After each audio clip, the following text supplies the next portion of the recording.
Sí, no se preocupe.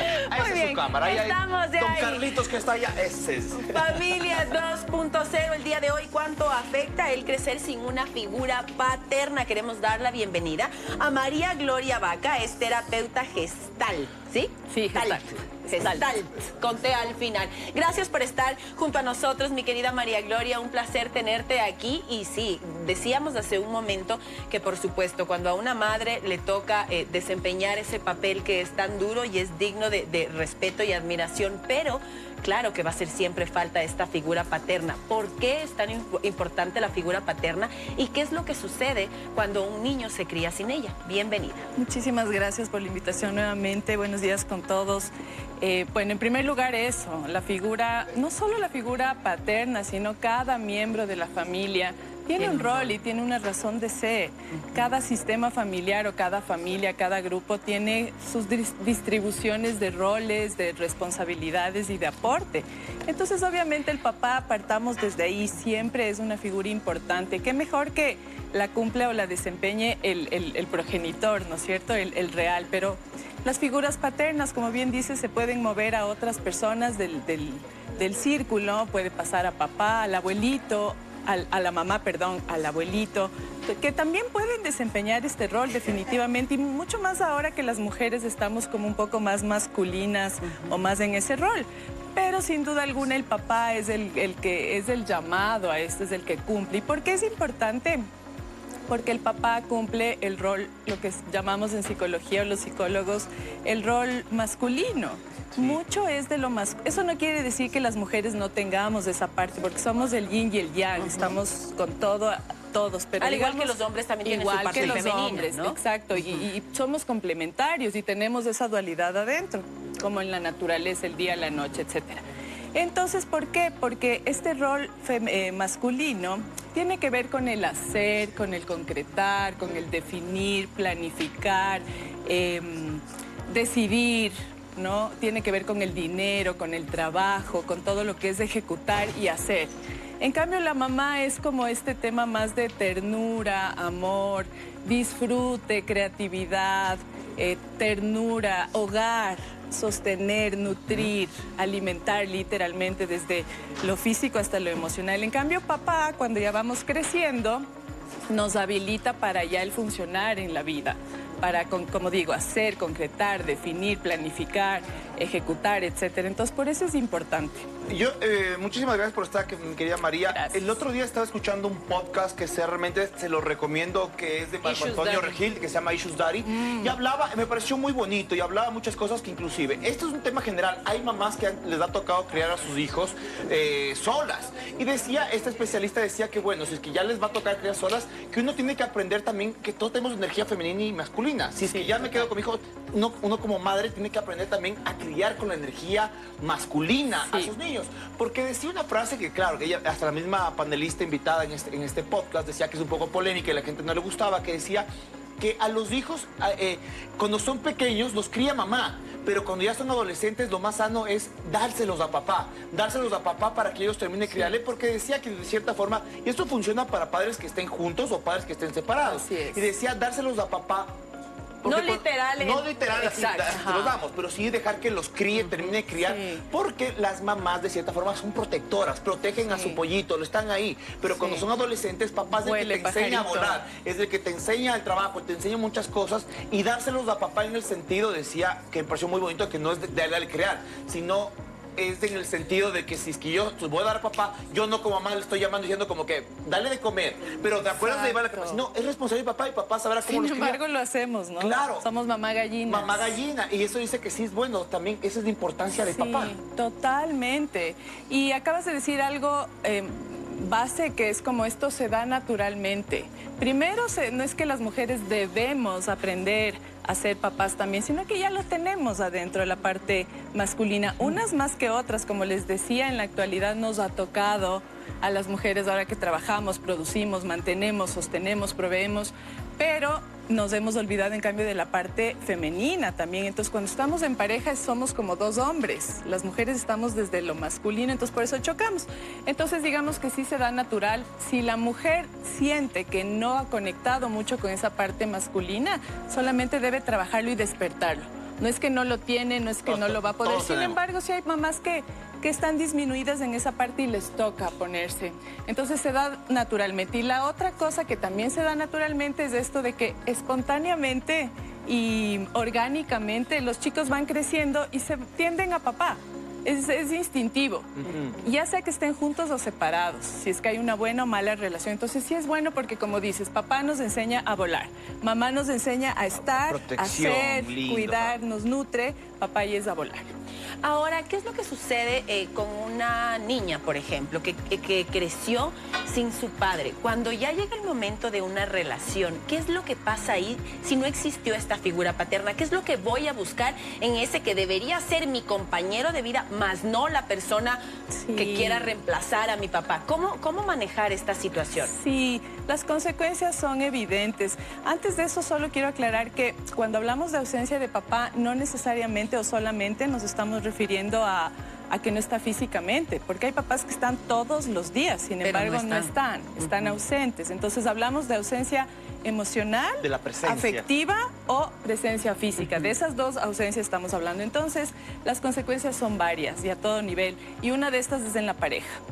La mayoría de casos en estas situaciones tienden a buscar a papá, pues, en la pareja. Es decir, alguien que les proteja, que les provea y que les dé seguridad como obligación. Porque sí, la pareja también está para eso, no nos digamos mentiras. Claro. Y es lindo y lo buscamos. Ojo, las mujeres sí buscamos eso de nuestra pareja. Mal, o sea. No está mal. El tema es siempre, como decía la vez anterior, el termómetro es la ansiedad. Como esa necesidad y esa premura de que mi pareja debe darme esto, cuando no es su obligación. Solamente acotar algo. Y sucede mucho que cuando pasa esta situación, una mujer va a buscar un hombre mucho mayor a ella. Puede ser, es parte de, es un matiz de esa situación, claro. Entonces tienden a buscar a papá o tienden a ser muy papás para compensar. Y justo eso lo iba a consultar, porque eso, digamos, en el caso de una mujer, pero ¿qué pasa en el caso de un hombre que creció sin papá? Porque decía que el panorama de un niño, de un hombre que crece sin papá, o tiene la función de buscar a papá en una relación, o tiende a ser el niño en una relación para que mamá lo termine, para que la novia o la esposa lo termine de criar.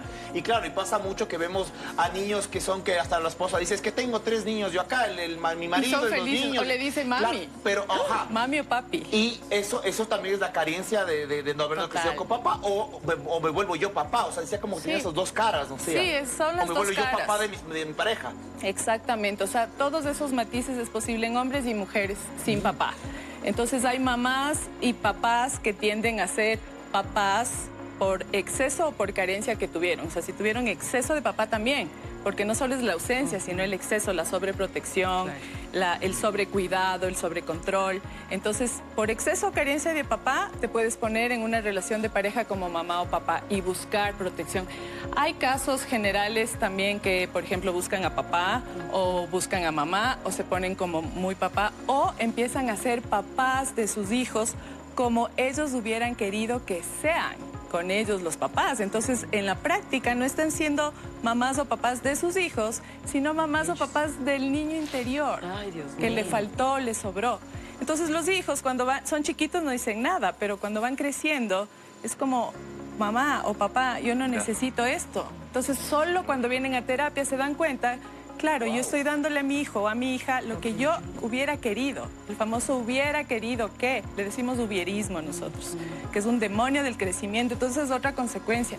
La ausencia o el exceso de papá nos genera asuntos inconclusos. Sí, la verdad es que es un tema súper complicado y creo que en esta clase de temas que tratamos, uno que está en casa o aquí nosotros decimos, wow, claro, esta clase de cosas me llevan también a este despertar y sí, si necesito terapia tengo que aceptar que necesito terapia. No, como padres nosotros nunca queremos hacerles daño a nuestros hijos, nosotros queremos darles lo mejor del mundo y por supuesto criarles de la mejor manera, pero no nos damos cuenta que nosotros podemos tener esta clase de cosas atrás que no es culpa nuestra, no no es culpa nuestra, pero sí podemos mejorarla, por supuesto, con terapia. Esto nos va a ayudar muchísimo, así que si usted siente en este momento que algo de lo que estamos topando aquí le resonó, vaya, haga terapia, que definitivamente va a ser la mejor opción. Importantísimo también si nos puedes dar un mensaje, por mensaje para las mujeres que ahorita están criando un hijo solas. ¿Cómo lo pueden hacer para que no crezcan con estos problemas de no haber tenido papá? E inclusive amas de casa que están viendo ahorita el programa que dijeron, mira, yo ya cometí un error con mi hijo cuando era niño, ya tiene 20 años, ¿cómo lo puedo mejorar? Porque siempre se puede mejorar, no es que digamos, no, es que ya creció y ya así fue, siempre se puede mejorar. Sí, por supuesto, 2 mensajes, 3. Primero, ninguna herida del pasado ni el pasado nos define y no interfiere con nuestra identidad. Lo que pasó, pasó, pero está ahí, hay una herida y podemos aprender de ella. Luego lo que dices, es lindo lo que dices porque no tenemos la culpa de haber dañado a nuestros hijos porque queremos lo mejor para ellos y hacemos lo mejor que podemos y nuestros papás lo hicieron. Exacto. Pero cada uno cuenta con las herramientas que puede y en el camino nos equivocamos. Entonces, para las amas de casa de hoy día, vayan a terapia, por supuesto, pero siéntanse un poquito como libres de escuchar a sus hijos, de preguntar y de establecer conversaciones con ellos. No tengan miedo de no imponerse. La imposición además ahora ya está out. Los chicos funcionan de otra manera. Antes era haces esto y punto. Ahora es como más la reflexión, la conversación. Y si es que empiezan a tener reportes de quejas, demandas de sus hijos y de sus parejas con comentarios de autoritarismo, de rigidez, de no ser flexible, de exceso de control, perfeccionismo, quizás es momento de que acudan a terapia o hablen con su mejor amigo, una guía buena, una guía adulta, objetiva. Cari, solo para complementar, sí también está bueno pedir disculpas, porque hay papás que de repente ahora tienen herramientas que les hubiesen servido hace muchos años, pero qué lindo que le digan a su hijo, ¿sabes qué? Hoy en día aprendí que lo hice mal contigo, te pido unas disculpas por eso, porque eso sí realmente te quita una carga, sobre todo como hijo y como padre, que vas cargando una mochila muy pesada. Hay palabras mágicas como discúlpame y el no sé, porque nos ponen como papás acá en un pedestal y es lindo bajarse al nivel humano. Otro tip también es si deben llorar y mostrar vulnerabilidad, háganlo. Pero con la autoridad y firmeza también de que no se les desplome la figura paterna o materna, ¿no? Que siempre papá y mamá estén sobre los hijos, pero eso no quita que se pueden mostrar vulnerables. Qué maravilloso. Y eso es un arma poderosa. Eso es un arma súper, súper poderosa. Que nuestros hijos sí nos vean tal cual, somos seres humanos y en este camino que lo hacemos con todo el amor, podemos fallar, pero también podemos decir perdón. Esto va a ayudar mucho al niño, por supuesto, porque va a ver a un padre totalmente genuino y por supuesto que a nosotros, como decía Martín, nos va a ayudar mucho porque nos va a liberar. Si tiene que decir perdón, diga perdón, a la edad que sea. Muchísimas gracias, María Gloria Vaca, por haber estado junto a nosotros el día de hoy. Aparecieron los números de teléfono de María Gloria en pantalla. Si usted se anima a tener esta terapia y si no tiene la posibilidad de tener terapia, también existe esta posibilidad de escuchar podcast, de leer. Ahora eso nos puede ayudar muchísimo y también nos va a ayudar a sanar. Nos vamos a ir a una pausa comercial, 10:40 de la mañana, ya regresamos con más. Usted no se vaya, el gordito sigue. No, ahí está cabizbajo y meditando. No sé si quedó reflexionando o lo dejaron así quieto, así. No sé si estaba reflexionando o estaba quieto ahí. Lo dejaron ahí quietito, reflexionando. Chiqui. Como nuevo lo dejaron. Vamos a la pausa y ya regresamos. No, así. Sí, ya, sí.